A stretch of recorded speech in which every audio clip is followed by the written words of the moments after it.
al doctor Rafael O'Brady Obeid. Me da muchísimo gusto tenerlo desde Argentina. Tenía ya muchas semanas pensando en él para poder hablar de la situación geopolítica mundial. Desgraciadamente no tengo a Gis Beleni porque tiene una serie de compromisos ahorita personales que le impidieron estar con nosotros. Tenía que ir al aeropuerto, recoger unas personas, en fin. Pero yo no quise dejar para después este programa porque tiene una importantísima información geopolítica que darles. Así que, Rafa, gracias por estar con nosotros. Bueno, lo mío puede servir como preámbulo a lo otro que dará más precisiones Gis Beleni, sin lugar a dudas. Bien, estamos en un momento muy importante de la historia humana porque por lo menos un cambio de época, de un ciclo. ¿Y qué es lo que pasa? En la era moderna, y sobre todo hace 300 años, empezó una hegemonía, 1689, año de la Revolución Inglesa, que es la verdadera revolución.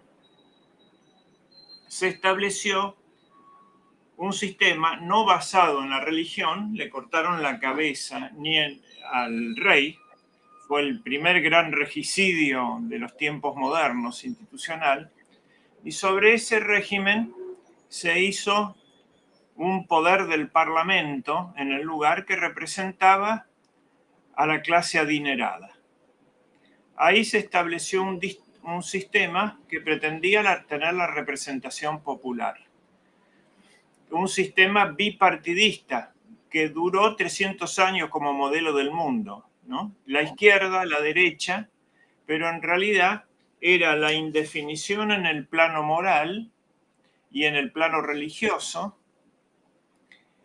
y la definición de los temas como temas de intereses y de puro poder, ¿no es cierto? Así es. Eso era lo que quería la nueva clase política que se apoderaba de Inglaterra. Y eso fue sistematizado. El poder aparente había que dividirlo para que no desplazase al verdadero poder que estaba detrás. Y entonces hacían esto de los dos partidos, los conservadores y los liberales, ¿no? Y después los liberales y los socialistas con el cambio del tiempo, pero en realidad la verdad no estaba en ninguna de las ideologías. Eran para administrar una el egoísmo como fuente social muy poderosa, cultivar la pasión del egoísmo, y la otra del resentimiento que generaba, que también es una fuerza muy grande, es como una justicia herida, deformada, un afán de justicia, ese resentimiento, que producía la sustancia de los movimientos socialistas. Este sistema era admirado en el mundo por su estabilidad y Montesquieu lo establece, esta construcción empírica inglesa, que era una solución para salir del paso, como siempre, la pone en doctrina clara y distinta, siguiendo el método cartesiano, con la doctrina de las divisiones de poderes. Hay un solo poder, pero que está detrás, y es una plutocracia, un gobierno real del dinero. Y por delante aparece un sistema de funciones del único poder real que está detrás. Esos aparentan la representación popular, ¿no?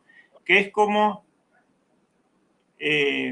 transferirle la responsabilidad a la víctima, que van a ser los pueblos, ¿no es cierto?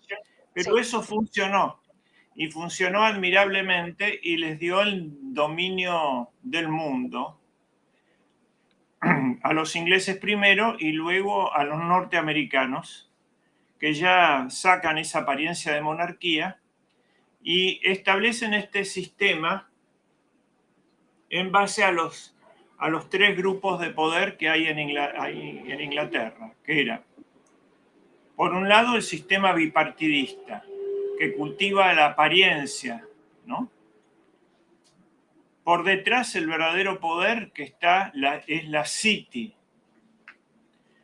es decir, el lugar donde la banca que se había escapado del norte de Italia, cuando el Mediterráneo dejó de ser importante y el Atlántico se transformó en el nuevo Mediterráneo de la globalización, ahí se trasladan estos sistemas bancarios a Holanda primero, y con la Casa de Orange ya se ponen fuertes en Inglaterra. El gobierno de la City, que es un lugar donde el rey no puede entrar sin permiso.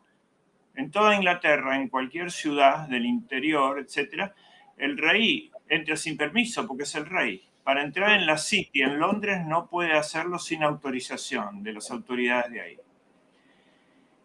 Y después está la hegemonía cultural que la hacen con estas ideologías en las cuales no creen, pero las utilizan como herramientas para dominar a la gente y controlar la acción y la reacción, pasando del liberalismo al marxismo, del socialismo al liberalismo y volviendo, ¿no?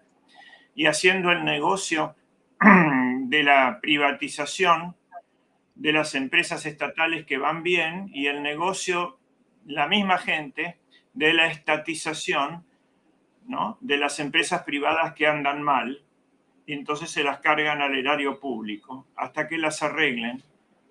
Y así van haciendo la misma mafia, diríamos, esas alternancias sin atarse a ningún principio, ni liberal, ni socialista, sino simplemente el poder y su interés.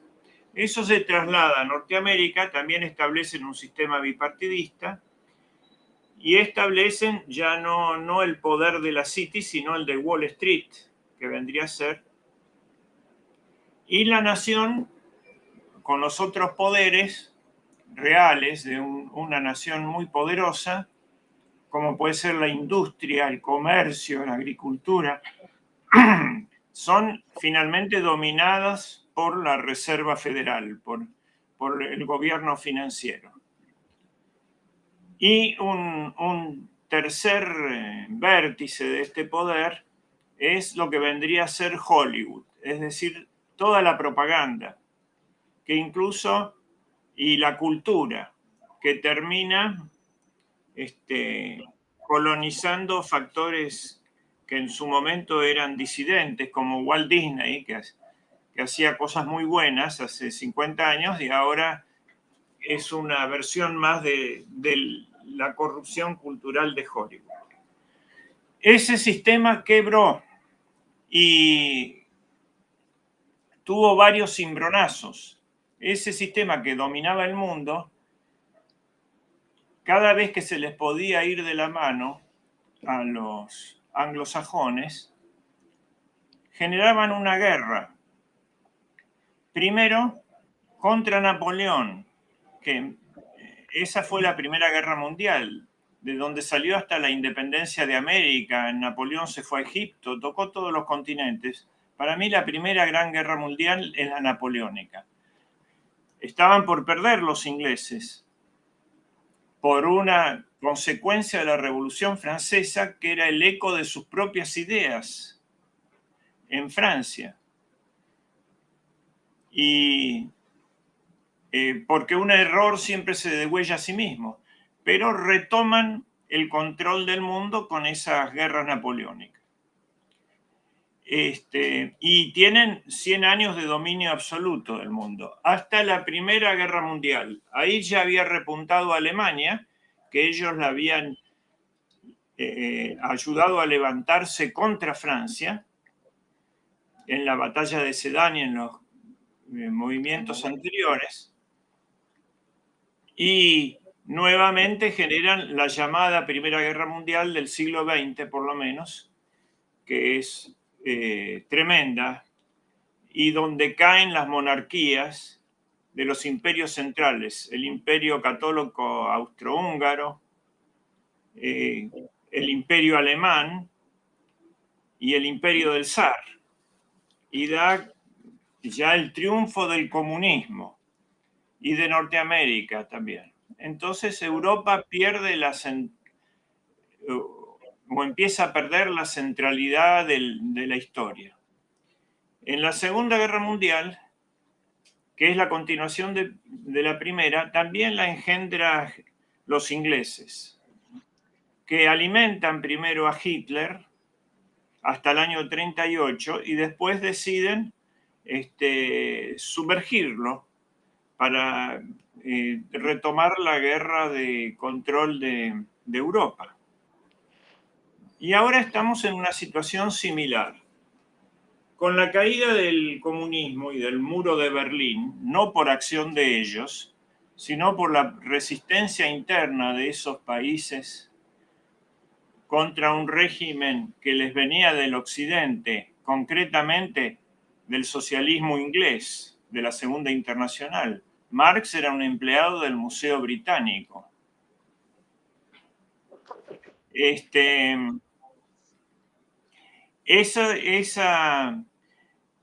sistema coloniza Rusia, donde le sacan los recursos naturales, obviamente, y sirve para esclavizar media Europa. Y del otro lado venía la hegemonía norteamericana. Es el sistema de Yalta. Yalta es una ciudad que está en Crimea. Fíjense que ahora se discute en el mismo lugar la división del poder del mundo, ¿no? Estamos en Yalta. Ya se había repartido en el 44-45 ante la inminencia de la derrota alemana. Se había establecido las esferas de influencia y ahora está nuevamente peleándose ahí. Pues bien, ellos ponen las órdenes, el orden del mundo, y cuando con esas propias reglas les empiezan a ganar, como dicen los chicos de Buenos Aires, los malos jugadores patean el tablero, porque están por perder, ¿no? Entonces, todas estas crisis se están produciendo con la siguiente secuencia. En el año 1989 se produce la gran crisis de la Unión Soviética, la caída del muro de Berlín, se va produciendo y todo eso, y Norteamérica queda como poder, con su aliada Inglaterra, único en el mundo, un mundo unipolar. Y en este sistema hecho de la división y de la guerra, y de los contrapesos, quedarse sin enemigo es muy grave, ¿no? Porque necesitan un enemigo. Entonces fabrican conflictos entre conflictos este-oeste, conflictos norte-sur, que son el primero como un preludio antes de la caída del muro de Berlín, pero viendo que ya Rusia declinaba, es la Guerra de las Malvinas, año 82. Y después siguen todas las guerras coloniales en los países árabes, que son la de Libia, la de Egipto, donde sacan al gobierno y lo vuelven a poner, el fomento de la fragmentación y del fundamentalismo islámico. El fundamentalismo islámico de Egipto, de los hermanos musulmanes, es una instrumentación de la inteligencia británica. De ahí sale Hamás, y son sunitas, no chiitas, subordinados. Ellos van a pelear en el ISIS para derrocar a los regímenes de Saddam, primero de Nasser, luego de Sadat, que eran pro-occidentales, pero que querían su país en cierta forma. A Sadat le cuesta la vida y el fundamentalismo islámico que lo mata. También a Rabin lo mata el fundamentalismo, no islámico. Es decir, dos personas que querían la paz, evidentemente. Y querían vivir conforme a las reglas que estaban destruyendo. Las reglas en el caso de Medio Oriente, que se vuelve a poner en el tapete, es 2 estados aprobó las Naciones Unidas y las retiradas de cada uno detrás de sus fronteras aprobadas en la partición del año 48. Bien, entonces el fundamentalismo está aliado, de hecho, funcionalmente, y también exhibido públicamente en esta cuestión. Eso es viene el sistema de la perfidia británica. Esto y lo otro y esto, ¿no? Un comportamiento perverso. Pero ¿qué ocurre? Ya con un desembosado utilización de poder, ya caída la máscara de la legalidad internacional, ya avanzando sobre todos los países porque tengo el derecho al veto, ¿no? Aunque las Naciones Unidas no me aprueben. Eso no puede dejar de proyectarse al frente interno, a la propia población. Entonces se produce una crisis en los propios estados estos. Y símbolos de esa crisis e intentos de controlar la globalización por un lado son la Agenda 2030, que quiere poner en un sistema totalitario mundial a toda la Tierra, el planeta Tierra, y son la agresión de todas las naciones, inclusive de la propia nación inglesa, que tiene muchos elementos nobles también, y la norteamericana, por los llamados 4 imperios transversales, que son más de 4, pero que son poderes tan grandes que ya ni Norteamérica ni Inglaterra controlan. Esos imperios son el narcotráfico, que Inglaterra no controla desde la guerra del opio en China, coexistió con eso, ¿no? El HSBC, el Banco Hong Kong-Shanghai, era el banco de la guerra del opio. El tráfico de armas, ¿no? Para el cual se fabrican las guerras. Y las guerras no son para ganarlas como eran antes, las guerras son para caotizar y dejar los países en el caos, como Libia, por ejemplo, que sigue en guerra civil instalada, como Afganistán, como así. Y para hacer el negocio con la venta de armas, dejar la guerra eterna. El lavado de dinero, que es el dinero que viene de estos comercios ilegítimos. Y el tráfico de personas espantoso, que padecen mucho los inmigrantes mexicanos, ¿no? Ahí es. Y también las pobres víctimas ucranianas. Había 40.000 vientres alquilados en el gobierno corrupto de Zelensky por las organizaciones pedófilas de Inglaterra, Alemania y Francia, para que esas parejas puedan tener chicos, ¿no? No digamos del tráfico de órganos que se hace en la guerra y todo tipo de tráfico de esclavos, como se le llamaba antes. Ahora se dice tráfico de personas, pero en este mismo canal, Mundo Católico, yo escuché el reportaje a Verástegui y otras informaciones. A veces son 70.000 los niños que por año son llevados. Es un tráfico de esclavos que ya es importantísimo, de la magnitud de los otros, ¿no? Y tremendo, no sabemos qué van a hacer con esos chicos, si esclavizarlos simplemente como en el mundo antiguo o desarmarlos para el tráfico de órganos, no sabemos. Bueno, todo ese sistema mundial que ya se escapó a los que creían que los controlaban y que están desquiciando Norteamérica y la propia Inglaterra, por ejemplo, el fentanilo, ¿no? Son los grandes desafíos de la época y que exigen una respuesta inteligente de Hispanoamérica, que es, no es posible que nosotros desde Hispanoamérica luchemos contra ellos, ni los norteamericanos, contra estos males, solos. Ellos tratan de ver el problema en México, como culpando. Y no quieren verlo que también viene, les entra el fentanilo de Canadá. Y no quieren ver lo que su población demanda eso. Entonces se necesita la colaboración entre los dos estados, que tiene que ser al mismo tiempo una colaboración no solo para defenderse de estos 4 imperios transversales, sino para el desarrollo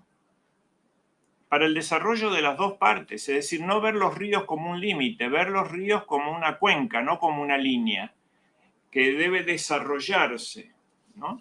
Y así toda la naturaleza debe ser un lugar de encuentro y de desarrollo.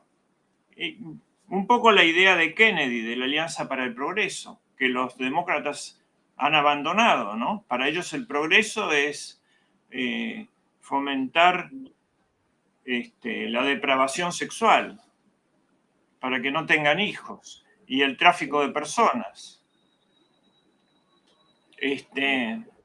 O la legalización de la pedofilia. Entonces, se necesita esta capacidad de ofrecer, de luchar juntos contra el mal, porque desde un solo lado no puede hacerse, ¿no? Si ellos avanzan con la desintegración, responder con la unión, y ver los dos aspectos del mal, el que causa la seguridad y el que causa al desarrollo, porque viven de la pobreza y del caos que crean. Y hay que responder con el orden y con la unión a la lucha de esto. Bien, así las cosas, con esta gran crisis mundial que se resquebraja y que sin duda estas mafias, que son más poderosas que los estados, son las mismas que buscan la globalización, ven que si Estados Unidos se les va de las manos, que eso puede pasar o empezar a pasar con Trump, por ejemplo, y del otro lado con Kennedy, van a producir una guerra o muchas guerras, porque si pierden Norteamérica, pierden el mundo, ¿no? Hay una gran batalla ahí. Y el mundo ya va siendo multipolar. Todavía, ¿no? Este mundialismo que parasita a Norteamérica y a Inglaterra principalmente, y a toda Europa después, y a nosotros, ¿no? Todavía es un poder mundial, pero va decreciendo. ¿Y quién va avanzando en el lugar? Va avanzando China, va avanzando la India, van avanzando los BRICS. Y si no hacen nada, ya están derrotados. Por lo tanto, tienen que ir a la guerra.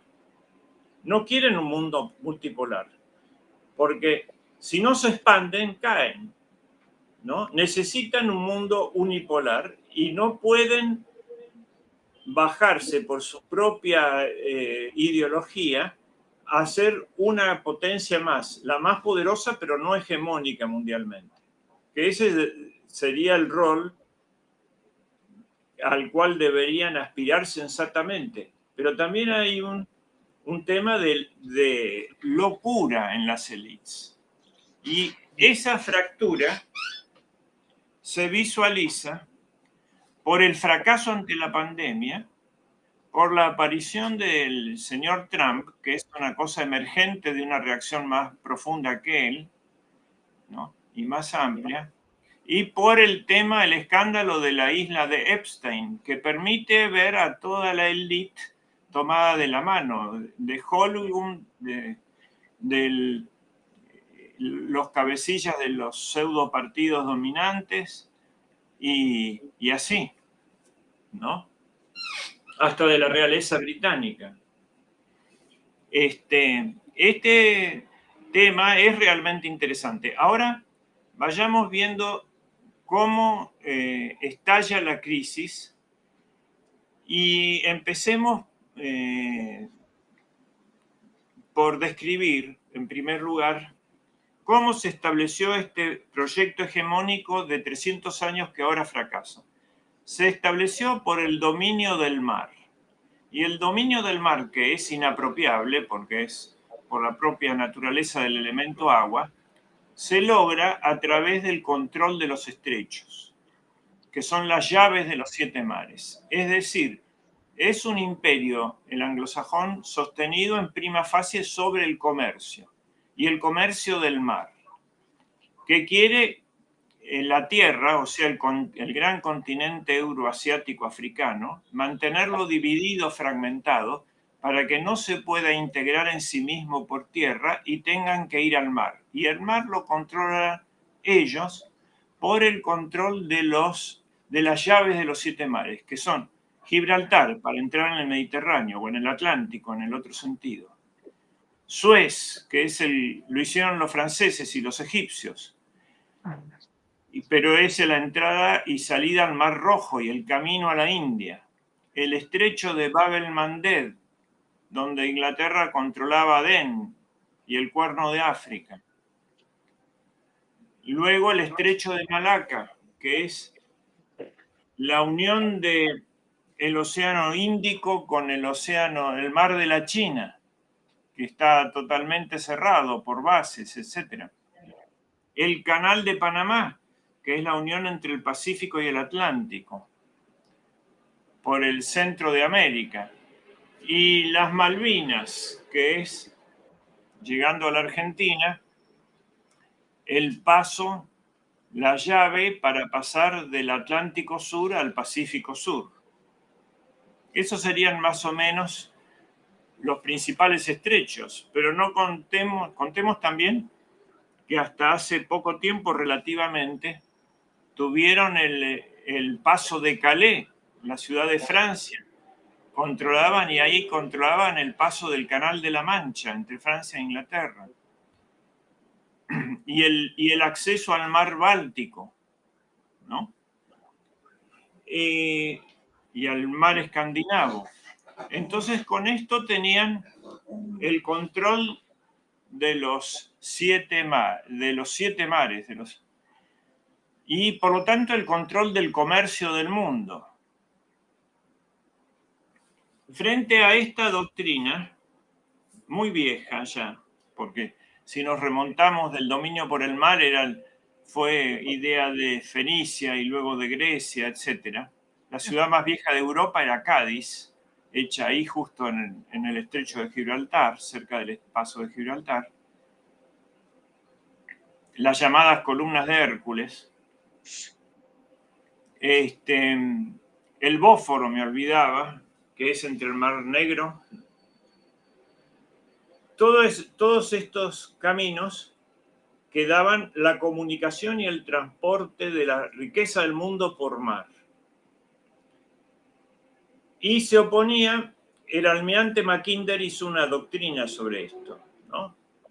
Por el otro lado estaba Haushofer, que había contrapuesto el dominio por la tierra, por el corazón del mundo, que significaba hacer rutas terrestres dentro de Asia, o la unión de Asia y Europa, que ahí estaba el centro del mundo. Y eso existía desde el mundo antiguo, era el llamado Camino de la Seda, que llegaba desde la China, trayendo la seda, aún en la época del Imperio Romano y de Alejandro Magno, ese comercio entre Asia y Europa.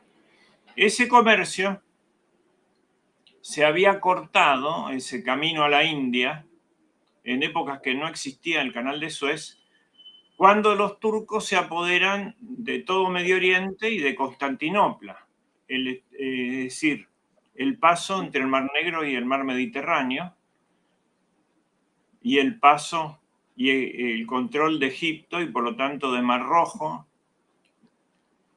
Y esa es la causa tan importante es que es la causa del descubrimiento de América, buscar un nuevo camino a la India, ¿no? Por el occidente. Nosotros nacemos por ese nuevo y viejísimo conflicto, al mismo tiempo. Buscando un nuevo camino, encontraron un nuevo mundo y lo supieron crear los españoles. Bueno, ahí se eclipsa un poco ese mundo y viene una revolución espacial que pasa de los imperios marítimos a los oceánicos, un cambio total de cosmovisión y de todo, del derecho y de la noción de imperio, de la misma noción de patria, etc. Una verdadera revolución espacial. Había habido una primero frente a los grandes ríos, ¿no? Del Nilo y el Éufrates. Luego había habido, que era un concepto de espacio. Otra que era los imperios talásicos que se hacían sobre el mar. Y esta tercera que eran ya oceánicos. De todo eso se termina apoderando Inglaterra, de Holanda a Inglaterra. Y después Norteamérica, que incorpora el dominio del aire, lo cual cambia las comunicaciones también. El tránsito se transforma de mero pasaje en tráfico, que es el pasaje del comercio. Pero empieza por comunicación. La comunicación es la base, establecer la comunicación. Y por esa comunicación se puede hacer una comunicación meramente civil o se puede hacer una comunicación comercial o económica, que es el tráfico. Bien, entonces, ¿qué hace China cuando quiere resurgir? Y inicia este camino de la seda, que quiere llegar al Mediterráneo y tiene una vía con colaterales, principal terrestre y otra que es marítima, que veremos enseguida. Y al mismo tiempo, Rusia quiere un corredor norte-sur, donde pueda llegar a los mares calientes, porque los mares rusos se congelaban en el Ártico Norte y quedaba aislada la flota rusa y para el comercio. Entonces, frenado el comercio por tierra, primero por el Imperio Turco y después por la Cortina de Hierro, el gobierno comunista en tiempos recientes, establecido el dominio por el mar, ahora se abría una nueva perspectiva que era la integración terrestre en el centro y también el camino de la seda marítimo. Esto era lo que había que destruir. Y entonces Inglaterra crea ella la guerra de Ucrania. En el mismo momento que ve que va perdiendo en Europa, ellos siempre practicaron el espléndido aislamiento, que era espléndido pero no era aislamiento, porque estaban en su isla, se metían donde querían y no cumplían ninguna responsabilidad global, ¿no? Ese era el aislamiento, manejar todo y no comprometerse con nada, pero generar la discordia, divídete imperia, primero contra Carlos V, que le generaron las guerras de religión, después contra Napoleón, después contra Alemania, hasta que lograron que vaya de mal en peor hasta Hitler. Y ahora nuevamente avanzan en eso, fragmentando todo, balcanizando los Balcanes, que es balcanizando América Latina, de 4 grandes reinos que eran los virreinatos a ser 22 países, y sigue la fragmentación, porque toda esta arma del indigenismo lleva a lo mucho. Bien, entonces se genera esta reacción que tiene como un foro, todavía no es una organización plena, que son los BRICS. Y son Rusia, India y China, Brasil y Sudáfrica. Esos son los iniciales, ¿no es cierto? Luego hay en agosto del año pasado un avance más, que son Persia y Arabia Saudita y los Emiratos Árabes Unidos. Eso es el Golfo Pérsico. Arabia Saudita, que ya la nombré, pero también sobre el Mar Rojo, Etiopía y Egipto. Eso es el Mar Rojo y el Canal de Suez. Y Sudáfrica. Estos países que se agregan a la India y a China, etcétera, son los países principales de los musulmanes. Faltaría Turquía nomás, ¿no? Porque están Egipto, Persia y Arabia. Egipto es la cabeza del Islam y de África. Etiopía es el principal y más antiguo país cristiano, el único que no fue sometido en África. Bueno, y Sudáfrica, una referencia también muy importante del continente, que es el paso del Cabo de la Buena Esperanza, entre el Índico y el Atlántico Sur. Este es un gran golpe de China y avanzan sobre la base de evitar los conflictos, de resolver el conflicto entre los árabes. Por ejemplo, en Siria, que estaba expulsada y aislada de la Liga Árabe, reingresa. La guerra de Yemen y Arabia se frena en un cese el fuego. La de Irán y Arabia también. Es decir, si los otros avanzan dividiendo, nosotros hacemos el negocio de la unión. ¿No es cierto? Y si los otros avanzan endeudando como arma de guerra para someter a los países con deuda, nosotros avanzamos condonándoles la deuda.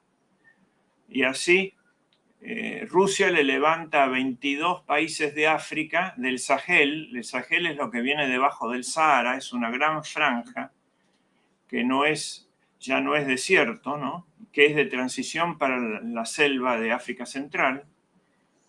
Todos esos países riquísimos en minerales, en diamantes, en bauxita, en colombita, en materias muy importantes para el desarrollo, empiezan a ser liberados por Rusia. Un segundo.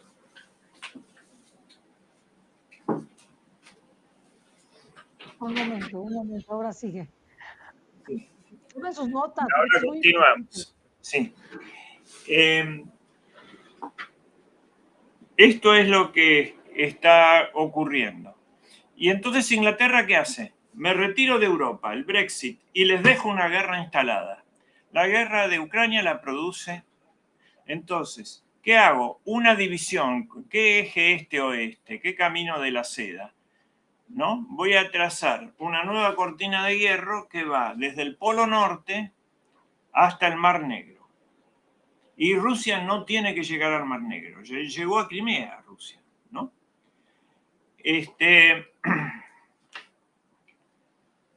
Y a Europa, que recibía los recursos gasíferos y petroleros y otros muchos de tierras raras de Rusia, muy baratos, que producían el desarrollo de Alemania y de Europa, ahora tiene que pagarle a los anglosajones 5 veces más ese gas y ese petróleo. ¿No es cierto? ¿Qué negocio hizo Europa? No sé. Y las sanciones que les pusieron teóricamente a Rusia las obligaron a dispararse en el pie. ¿No es cierto? A pegarse un tiro en su propio pie. Por lo tanto, Europa está ahí ahora que Norteamérica ya no quiere o no puede pagar la guerra de Ucrania, ¿no? Obliga a Europa justamente hoy a mandar 55.000 millones de dólares a Ucrania para continuar la guerra. Se oponía a Urban, pero creo que hoy terminó de oponerse el ministro de húngaro.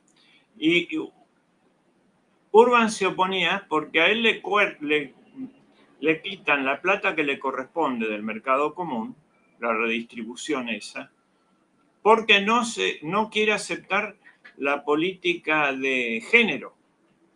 Es decir, no quiere aceptar que la educación sexual sea lo que antes se llamaba en nuestros países corrupción de menores. Eso no quiere aceptar. Entonces, no solamente no le mandan el dinero, sino que los fondos esos que le iban a dar a los países que no quieren aceptar eso, como Polonia, Checoslovaquia y Hungría, ese dinero se lo dan a Ucrania, que no es cierto, se lo dan a sus fábricas de armas. ¿Y Ucrania cómo paga ese dinero? Lo paga entregando sus tierras negras y todo eso a los fondos de inversiones. Entonces el trigo ucraniano entra más barato, arruinando a los de Europa, a los polacos, a los húngaros, ¿no? Y hasta la misma Francia está sublevada la parte agraria. Es decir, esto parece hecho para la destrucción de Europa. A Rusia la han hecho más fuerte, si ese era el objeto. Sí, hay que ver también la política de resultados, ¿no? La cuestión es que han conseguido hacer esa cortina de hierro desde el Polo Norte hasta el Mar Negro. Y tener a Europa como al borde de una guerra nuclear permanentemente. Y como si esto fuera poco,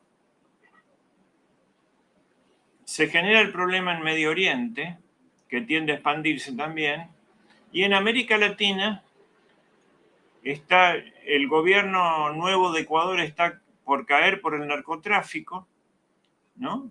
Y quieren generar una guerra con Venezuela por el tema de Esequibo de la Guyana, y es Inglaterra la que manda sus barcos ahí.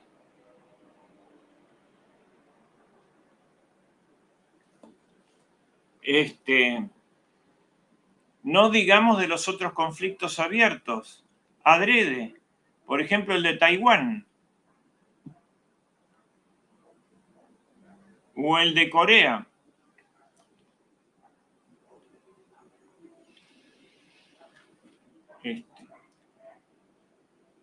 O el de Birmania y Tailandia, donde se están fragmentando el gobierno birmano para que no puedan pasar las mercaderías chinas al mar de Birmania. Tienen que, como ya está dividido en 7 grupos, ¿no? Uno de esos grupos no dejan pagar a los chinos, les cobran peaje. Bueno, muy bien. Es que dicen que no te estoy poniendo atención y lo que estoy haciendo es tomar notas. Pero claro bueno. que te estoy poniendo atención, estoy poniendo notas y notas y notas porque a mí me sirve muchísimo para toda la programación. Por eso tomo notas. Entonces, Bueno. para que sepan que no es que no te esté atendiendo, estoy tomando notas de todo No, lo que dices. perfectamente, no hay ningún problema, eso es lo No, que y yo además me entendía. encanta, siempre te tomo notas. Sí, bueno. Digo, siempre te tomo notas, pero para que Puede- sepan, porque Lili dice que no le estoy poniendo atención, todo lo contrario, le estoy tratando de poner toda la atención y ponerle todas las notas, porque sí. yo después del programa veo mis notas, aprendo y tengo la capacidad de poder transmitirles a ustedes muchas cosas. De otra manera, no tengo la capacidad. Entonces, por eso les dije, tomen sus notas. Ahorita que te paraste, les dije, por favor, tomen sus notas, porque estas notas pues, son valiosísimas, ¿no? Son valiosísimas. Gracias, Rafa. Ahorita vemos los mapas, pero Ahora continuamos. digo que veamos los mapas, ¿puede ser? Okay. Sí, podemos ver los mapas. Vamos a ver los Para mapas que son muy visualizar un importantes. poco esto. Aquí está Europa. Aquí tenemos Europa. Fíjense, o fijémonos,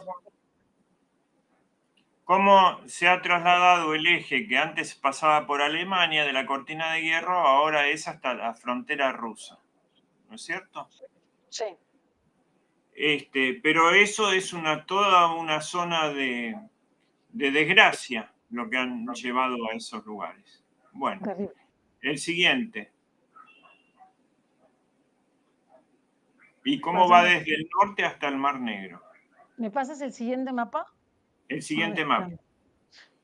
espérame. Pásame el siguiente mapa. Acá está. Eso, ahí está.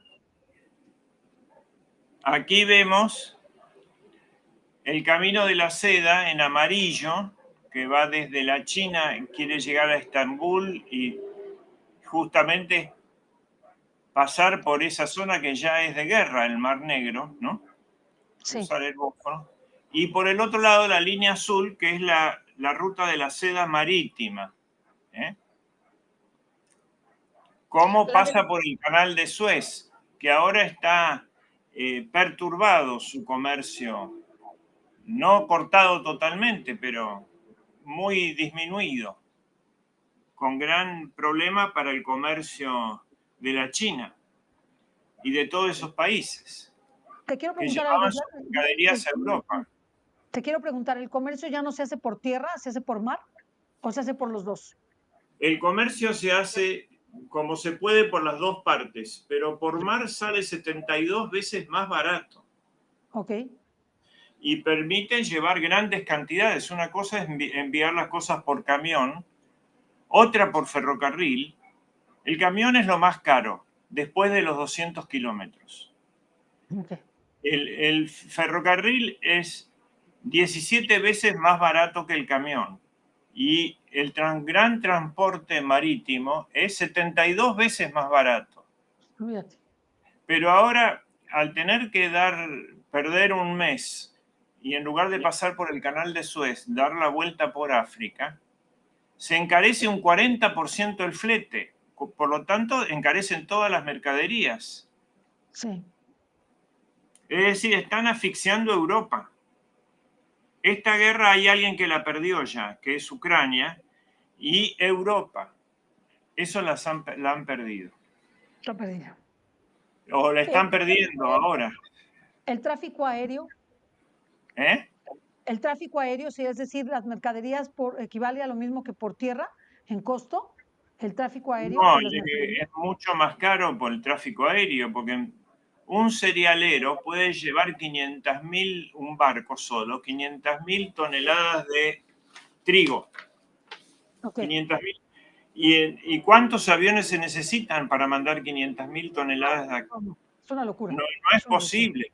Es Una decir, el locura. gran comercio es por mar y por tierra cuando hay ferrocarriles y rutas, ¿no es cierto? Internamente. O por Sí, oleoductos, como el que volaron en el Mar del Norte entre Rusia y Alemania. Ahí tenés un tráfico, ¿no? Y también hay unos que van por abajo del mar, como iba ese, del mar Báltico, pero era un oleoducto. Entonces, aquí está, este era el corredor norte-sur, donde ingresaban al centro del corazón del mundo, que es donde se unen Rusia y Europa y Asia, y el paso a África, por supuesto, con un eje norte-sur, que pasa por Irán. Por eso están queriendo hacer la guerra ahí, digamos, escalar la guerra hasta ese lugar. Ahora, esa línea que iba del Mar del Norte al Mar Negro y del fin de Turquía, donde están las fuentes del Éufrates, al Golfo Pérsico, de conflicto, ahora pasó al Mar Rojo. Se corrió hacia acá. El siguiente. Este es el mapa de Ucrania en general y ahora vamos a ver el siguiente antes de la guerra y ahora veamos el siguiente con la ocupación rusa, cámbiamelo. el próximo. Sí. ¿Ven? Que han tomado Crimea en lugar de Yalta. Son 5 provincias, Lugansk, Donetsk, Zaporilla, Gerson y Crimea. Esa la tengo ya Rusia. Esas son ocupadas por Rusia, que la población es de habla rusa y era masacrada por el gobierno de Ucrania. El conflicto, la guerra de Ucrania, no empieza en el febrero del 22, empieza en el 2014, cuando los ingleses derrocan al gobierno prorruso y legal con lo de la plaza de Maidán. Y el nuevo gobierno empieza a hostigar a los ucranianos de habla rusa, muchos de ellos parientes de los rusos. Por ejemplo, la ciudad de Odessa, que se había ahí todavía en nombre de, en poder de Ucrania, es una ciudad rusa que fue fundada por la emperatriz Catalina la Grande y es la llave del Mar Negro y la salida de Ucrania al mar. Si Ucrania no aprovecha para hacer la paz ahora y admite que perdió eso, que en la población nunca fue de ellos, todavía tendrían lo más importante que la salida al Mar Negro. Pero como sigan haciendo así, con esta ceguera, ¿no?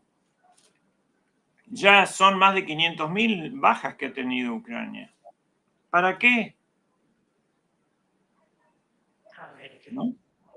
Familias y civiles y todo. La guerra empezó en el 2014 con los asuntos de la plaza de Maidán y terminó con los acuerdos de Minsk, que Europa mintió y no creía en eso. Esa era la solución, el acuerdo de Minsk. Hubo 2 acuerdos porque incumplieron 2 veces. Querían ganar tiempo para armar al ejército de Ucrania. Ya las tropas rusas se devoraron 3 ejércitos de Ucrania. Los soldados que pelean ahora no son los que peleaban hace 2 años. Son otras levas y ahora quieren hacer otra más de mujeres y no veo el sentido de eso. Este es un mapa que ve el tema islámico también y los problemas terroristas. Fíjense que está marcado Adén, está marcado en los países de Irak y Siria, está marcado el problema entre el Mar Caspio y el Mar Negro, y también en el lado de Pakistán y Afganistán. En todos esos donde hay puntos rojos hay problemas. Y veamos en el sur el estrecho de Malaca, que es el que comunica el Mar de la China con el Océano Índico. Y ahí nos dicen que, fijémonos la magnitud de los países. Pakistán tiene 140 millones, pero la mitad tiene menos de 14 años. Bangladesh tiene 125 millones, lo mismo. Indonesia, 250 millones.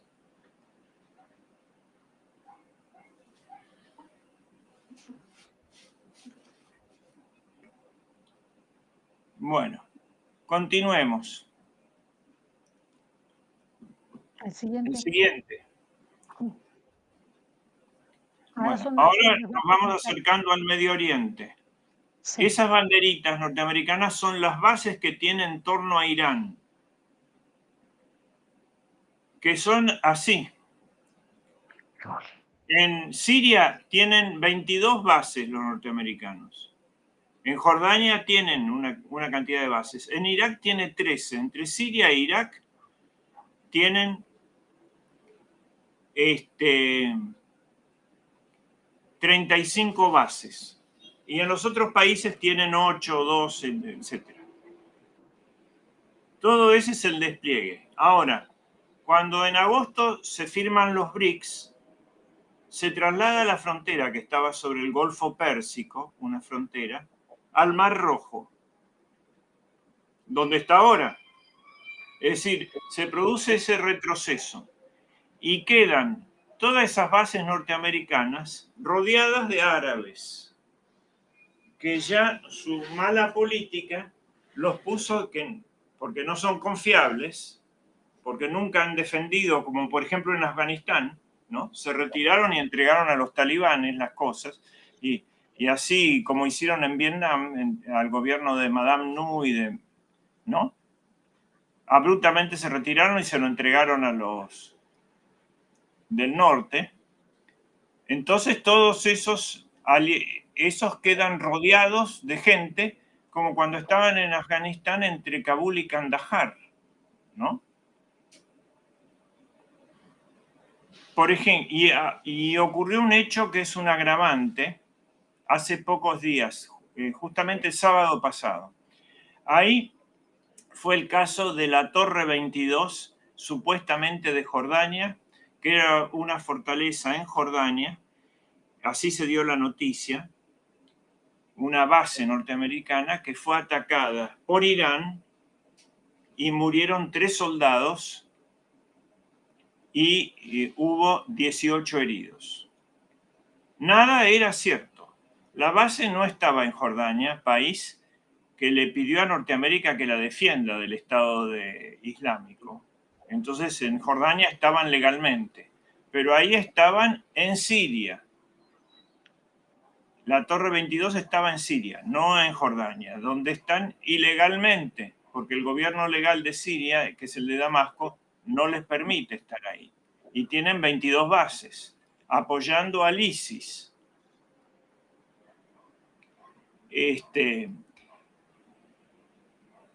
Segundo, dicen que fue Irán que los atacó. Tampoco era cierto.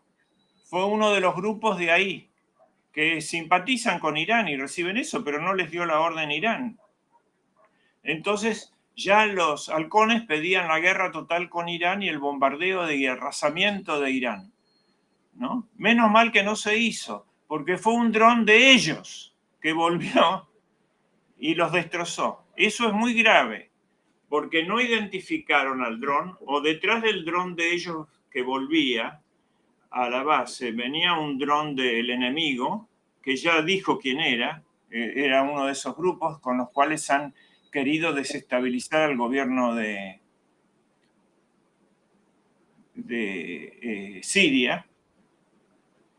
No murieron 18, murieron 3, pero fueron heridos 40, no 18. Y si es que les dieron vuelta su propio dron, es peor, porque significa que están perdiendo la guerra electrónica. Entonces, por suerte, Biden no se dejó arrastrar a una escalada del conflicto, ¿no? Ahora, evidentemente son muchos errores, ¿no? Y en Adén, con los hutíes, ahí estuvieron en guerra 7 años, haciéndolos pelear a los sauditas con los de hutíes. Los hutíes chiitas, los sauditas sunitas o salafitas, de otra secta. Arabia Saudita poderosísima, pero no pudo derrotar a los hutíes en 7 años, con todo el armamento proporcionado a Norteamérica. Sí pudieron morir 200.000 niños. Entonces, no obstante, los hutíes quedaron muy bien armados, ¿no? En esta guerra asimétrica, y con un dron que vale $40.000 o 20.000, hunden un barco o lo averían. Y la flota responde con 100 Exocet que vale cada uno 200 o de estos misiles, 200, 2 millones de dólares. Y en total, cada barco puede llevar 60 de estos misiles. Quiere decir que los 5 barcos que están ahí llevarán 300. En 2 o 3 ataques se quedan sin eso, gastando millones, ¿no? Y arrasan pueblos enteros, y los otros le mandan un dron nomás y sigue cerrado el estrecho de Bab el-Mandeb. Entonces esto es la guerra asimétrica, ¿no es cierto?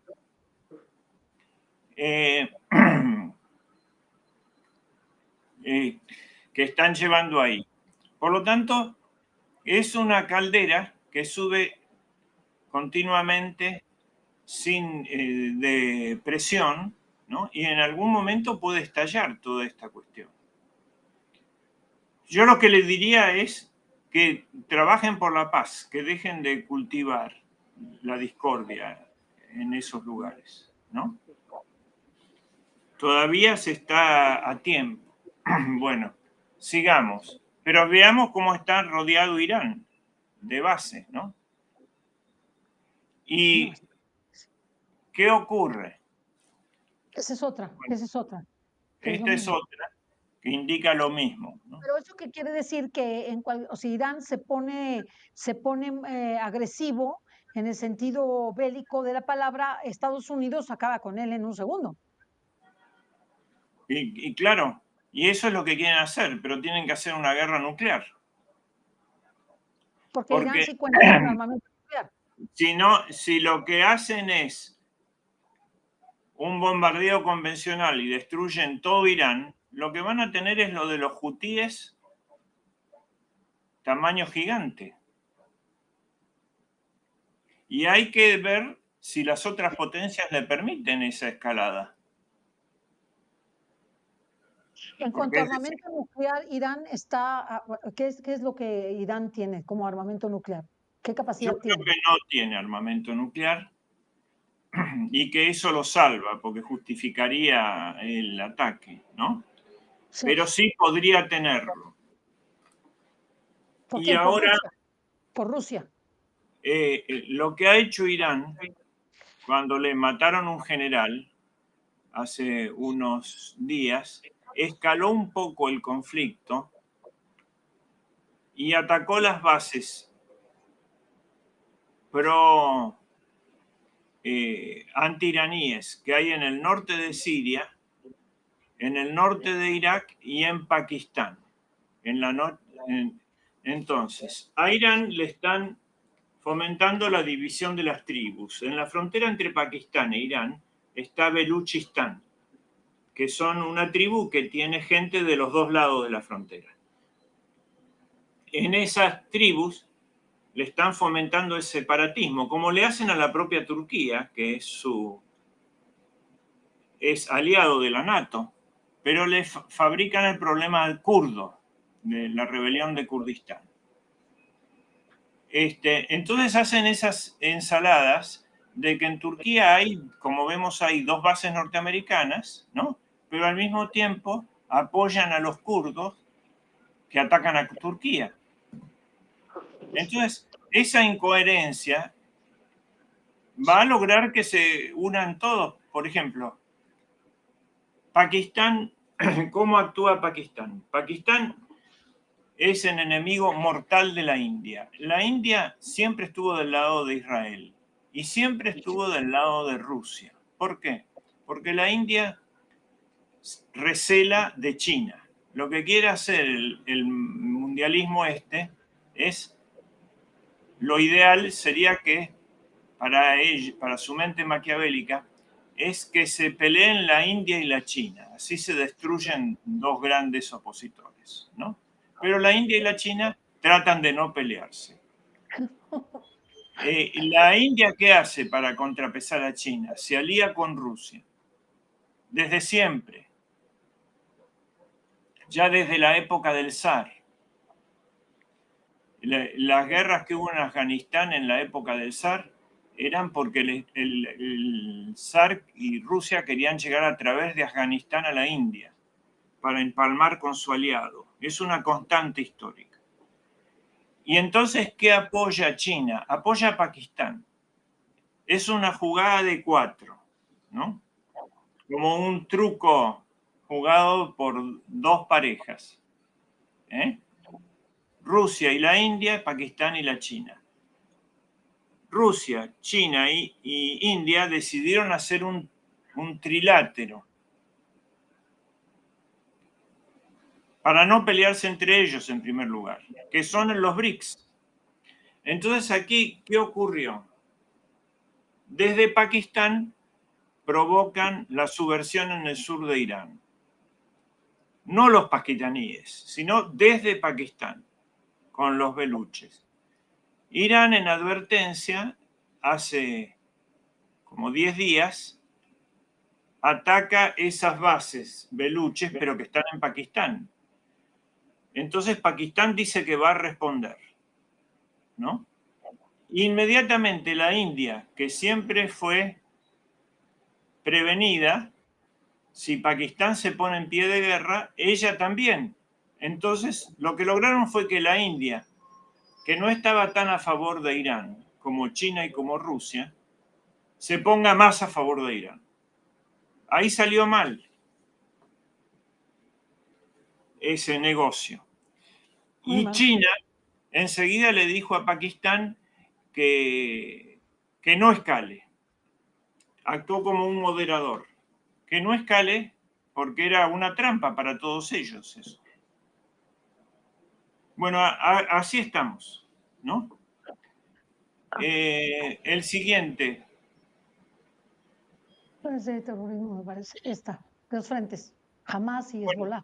De esto hay bastante difusión, ¿no es cierto? Sí. Aquí lo que podemos decir es lo siguiente. Explícanos. De todas maneras, explícanos, aunque haya difusión. Aquí los dirigentes israelíes de la generación anterior, digo, hasta Shimon Peres, etc., eran mucho más aptos que estos y tenían todo un arco de disuasión para su problema con los árabes que iba desde Dimona, ¿no?, hasta Oslo. Dimona es el lugar donde tienen las bombas atómicas o la tecnología nuclear, por lo menos, y Oslo era donde se hizo el pacto con Palestina y el reconocimiento de la autoridad palestina y el plan de paz. Ese plan de paz, igual que el de Egipto le costó la cabeza a Sadat y le costó la cabeza también a Rabin, que lo mató un fundamentalista israelí. Y ahí se frenó la constitución del Estado palestino. Pero la autoridad palestina era la de Abbas. ¿Cómo ocurrió esto? Que es la que está en Cisjordania, con capital anhelada Jerusalén, árabe, la parte árabe, y con asentamiento en Ramallah, una ciudad palestina que queda.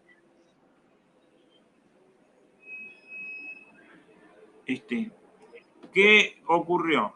No querían entregar estos, los que matan a Rabin, se apoderan del poder y no quieren cumplir con lo de Oslo. Entonces se retiran de Gaza, pero la rodean con un cerco. Y cuando los asesinos de Sadat, los del movimiento de los hermanos musulmanes de Egipto, huyen a Israel porque el gobierno egipcio los iba a condenar a muerte, Israel los arresta y los mezcla con los palestinos de la OLP, y de ahí sale Hamas y la hermandad musulmana. Entonces ayudan y financian a Hamas para que literalmente tire por la ventana a la autoridad palestina de Gaza y hagan lo que ellos querían, que es desconocer al Estado de Israel, que ya había reconocido a Arafat y que ya había reconocido a Abbas, el presidente.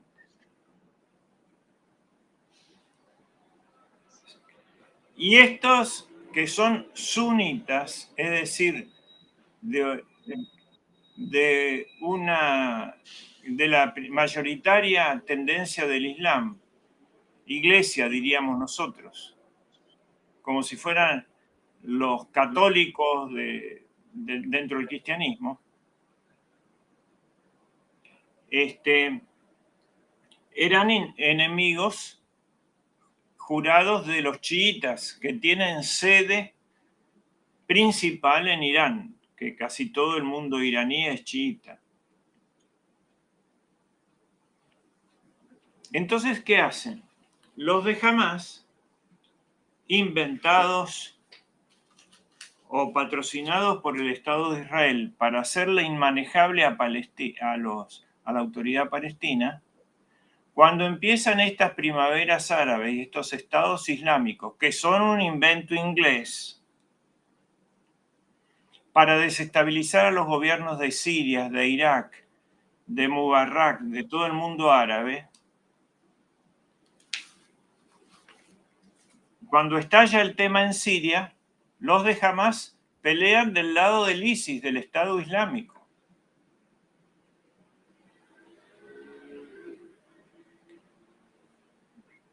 Y reciben la plata a través de Qatar, porque el petróleo que recibe de Israel es qatarí. Y en Qatar, que está la principal base norteamericana, está la agencia Al Jazeera. Esta agencia Al Jazeera, que es como la cadena CNN de los árabes, es la que organiza la primavera árabe y derriba a los gobiernos de Libia, de Túnez, de Egipto, ¿no? De Siria, y etcétera, etcétera. Que ahora los acusan los cataríes, etcétera. Para eso los crearon, ¿no? Ajá.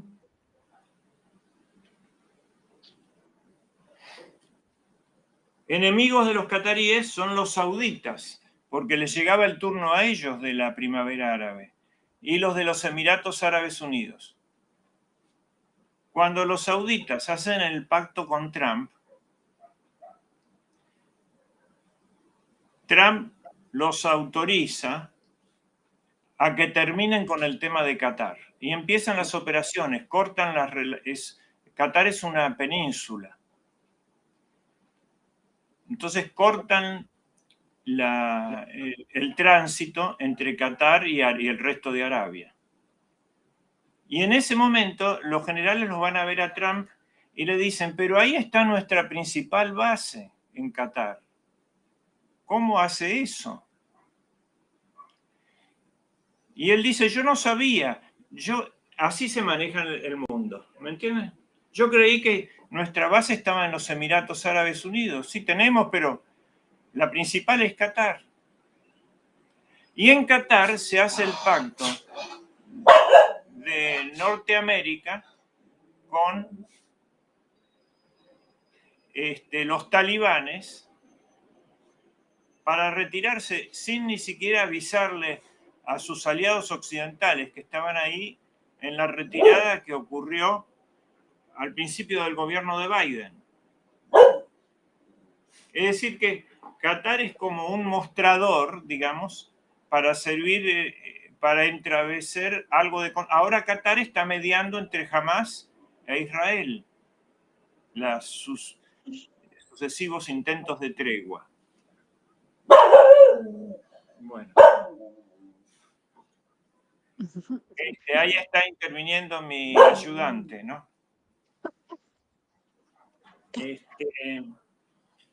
Bueno.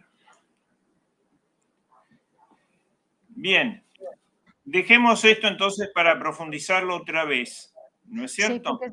Sí, pero lo que está pasando en Israel, ¿a qué conclusión llegarías respecto del estatus que guarda la guerra entre Israel y Hamás? Yo creía en lo siguiente, que Israel tenía un acuerdo, los acuerdos de Abraham, y entonces iban a tratar de hacer lo siguiente. Un gran oleoducto que pase por Arabia Saudita, que todavía no estaba firmado, se estaba hablando dentro de ese marco general que era el acuerdo de Abraham, de una paz entre Arabia Saudita y Israel. Iba a pasar el oleoducto del Golfo Pérsico a través de Arabia hasta el Mediterráneo, hasta Israel, hasta la costa de Israel. De ahí van a servir a Europa. Entonces, eso restablecía las comunicaciones con Oriente. ¿no? Ese acuerdo, que ya había empezado con los acuerdos que habían hecho países más pequeños y Marruecos también, de Abraham, iba a ser firmado por Arabia Saudita. Pero alguien produjo el hecho del 7 de octubre. ¿Por qué estaba esa vulnerabilidad? ¿Qué pasó? Se le fue de las manos, porque ahí tenía que haber, como siempre, tiraban unas cañitas voladoras que los patrios frenaban y no pasaba nada, ¿no? Y eso permitía que se destruya Gaza, etcétera, y que la idea era que terminen de emigrar y de irse de Gaza. ¿Por qué? Porque Gaza está sobre un gran manto gasífero, valga la redundancia con el nombre de Gaza, que está principalmente en el mar enfrente. Y eso también lo quería tener Netanyahu. Los israelíes lo único que deben querer es tener paz, me parece. Pero el gobierno, bueno, no es Simón Pérez.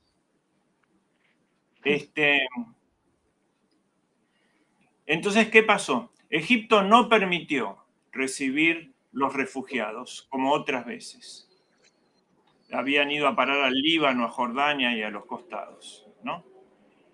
Y los gazatíes, que estaban apoyados por Turquía y por Qatar, ambos que eran aliados de Israel antes y de Norteamérica, habían recibido también apoyo de Irán, pero no la orden para actuar en operaciones.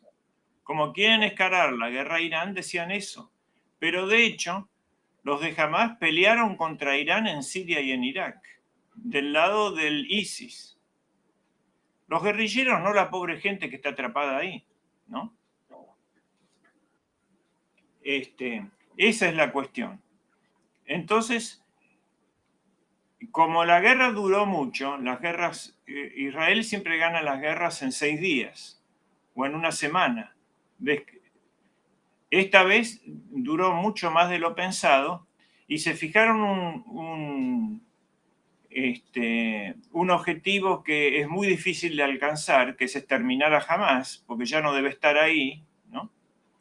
Y no pudo desplazar la población, que era lo que quería. Cayó en una trampa. Primero, tiene un conflicto que no termina enseguida, tiene aferrados 300.000 soldados en el norte por el Líbano, tiene desplazado cerca de 200.000 colonos de la frontera norte,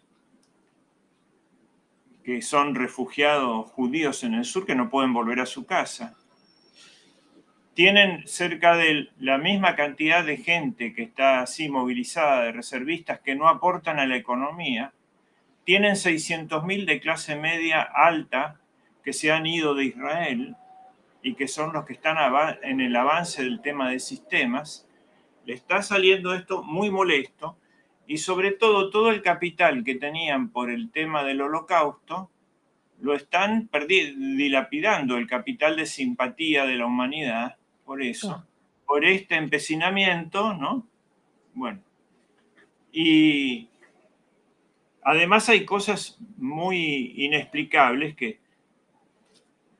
y es como el mejor servicio de inteligencia del mundo, no durante 8 horas permitió tales, ¿no? ¿Qué pasó ahí? Ahí hay un problema interno también. Es decir, hay un problema de que le vulneran esas fronteras, pero se las vulneran de una manera asociada. Es decir, si es el mejor sistema de seguridad del mundo, ¿cómo pueden entrar de esa manera y 8 horas sin que detengan a nadie, ¿no? O sea, eso da la impresión de que estaba permitido, o sea, que está asociado.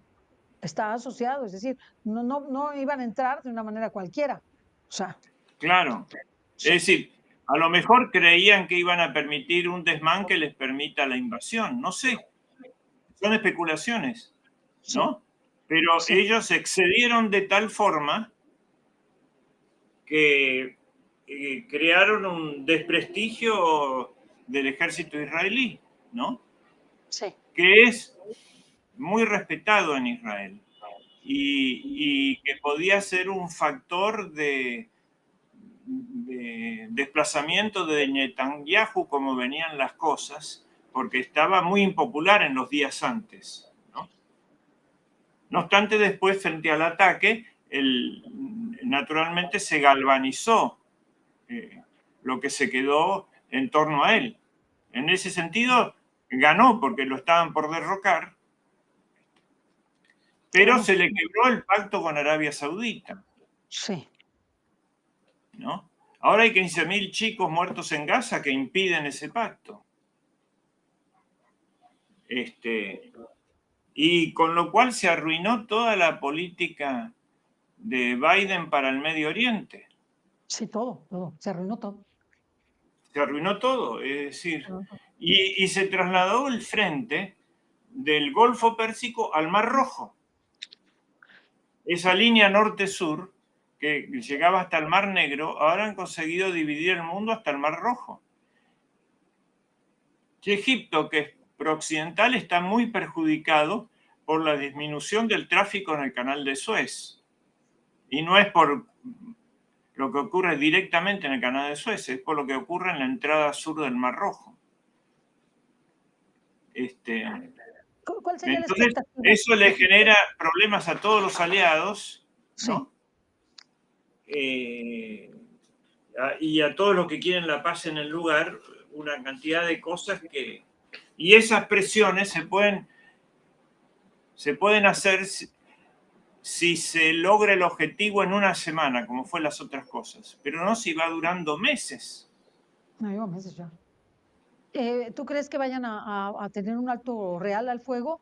O porque esto, el alto al fuego lo que hacía es que se armaba más jamás y entonces mataban a más gente y tenían más mayor conflicto porque los de Hamas no tienen un límite, o sea, ellos van por todo, como también Israel. ¿Ok? O sea, pero ¿tú qué piensas? ¿Que esto puede llegar, tener su fin en la entrega de los rehenes o simplemente no llegará a su fin y vendrá en escalada? Yo creo que tiene su fin con un pacto, el que les pide Norteamérica, que es que reconozcan a futuro que se va a cumplir con los dos estados, ¿no? Sí, sí, Que cese el fuego, que se total pueden volver a entrar, que se retiren de Gaza, ¿no? Y que se liberen los rehenes y los prisioneros de los otros. Si sí, se porque hace todo, que tienen, dejen entrar a la cuestión humanitaria y se retiren, pero yo pero veo a que Israel muy prometan lo de los dos empecinado. estados. Pero yo veo a Israel muy empecinado en no retirarse de Gaza. Y bueno, Es lo que está y, pasando. y eso entonces entró en una guerra de desgaste, Sí, que está desgastando no solamente a ellos, sino a todos los eventuales aliados dentro del mundo árabe, que no eran pocos, eran todos los sunitas. más el despertar a toda la yihad en toda Europa. Claro, O sea, esto que se vuelve ya un conflicto muy, muy grave, ¿no? Muy grave. Más todo lo de los agricultores, que también es otro tema muy importante. es, todos juntos van subiendo la ola de presión y Sí, va subiendo, va subiendo, va va subiendo. subiendo. Bueno, esperemos que Pues Dios bueno, los ilumine y a nosotros también, ¿no? nosotros también. Rafa, pues yo te dejo para que podamos seguir hablando de esto porque es muy importante y creo que da una perspectiva mucho más realista y de conocimientos de la situación geopolítica que es trascendental para el desarrollo de lo que ya hemos visto contigo de las iglesias y que tuvimos pues unas charlas muy interesantes de lo que está sucediendo en este tiempo, pero creo que esto lo complementa importantemente. Muy bien. Yo lo que veo es que, para terminar, ¿no? Sí, Para dar como el pie de la próxima, es que han conseguido un equivalente al poder nuclear, de disuasión nuclear, que es apoderarse de los estrechos. Fijémonos, el estrecho de Hormuz, que es donde sale lo principal del petróleo, está hackeado. El estrecho de Bab el-Mandeb por los hutíes. El canal de Suez. El Bósforo. Quiso entrar un barco inglés con armamento para Ucrania por el Bósforo y Turquía no lo dejó pasar de acuerdo a la ley, porque no pueden entrar barcos de guerra al Mar Rojo que no sean de los países limítrofes. Y el de Malaca, que junta el mar de la China, también se plegó al bloqueo de los hutíes. Entonces, ¿qué estrechos quedan? Queda el de Panamá, pues se secó el agua de Panamá, ¿no? Y las Malvinas. Entonces Inglaterra, para hacer más intriga, lleva a los ingleses, a los israelíes a trabajar en las Malvinas, cuando son amigos de la Argentina, porque acá, ¿no? Pero ahí generan un conflicto con un eventual aliado y más del actual presidente. ¿No es cierto? Bueno, dejemos. Leo no. Las intervenciones de Leo está cansado ya. No, aquí nos quedamos y tenemos mucho que ver. Ojalá y podamos seguirlos para el siguiente jueves. Lo pongo en tu consideración, a ver si te es posible, porque yo sé que eres una persona muy ocupada, y darnos varios programas en donde también veamos la situación de América con todo lo que está sucediendo, que es muy importante, interesante, incluyendo Argentina. Y queremos de primera mano que tú nos digas qué es lo que está pasando en Argentina. Es muy importante, muy importante. Bueno, ¿Te cómo parece? no. Pues Pero las categorías sí, están ahora y las aplicamos en cada país. Está produciéndose la crisis del sistema sí. bipartidista, ¿no? Hay una crisis económica y financiera. ¿Eh? Podríamos hablar de toda Hispanoamérica, Sí, y ubicar a la sí, Argentina en el mismo. así es. Pues muchísimas gracias, Rafa, por haber estado con nosotros. Gracias a todos ustedes. Hay que oírlo muchas veces el programa, oírlo, meditarlo y que pues tomen sus notas. Yo tomo mis notas porque esto me ayuda muchísimo a ubicar. Aún así, tomando ahí mis notas, a veces tengo que volverlo a oír y volverlo a oír para poder tener los conceptos claros, porque son muchos elementos. Pero lo que sí es que es importante que nosotros, como personas de fe, conozcamos esto. Es muy importante. Es muy Sí, importante, por eso lo tratamos aquí en Mundo Católico, porque esto nos ayuda a comprender qué está pasando en el mundo, la altura de los tiempos y cómo se van a definir conforme a las profecías y cómo debemos estar nosotros preparados frente a esto que está ocurriendo. ¿Verdad? bien. Muchísimas Bueno, gracias, Rafa. Gracias a todos los que nos ven y nos escuchan. Muchísimas gracias. Dios los bendiga. Programazo, programazo. bueno, Dios. hasta pronto. Bye. Bye.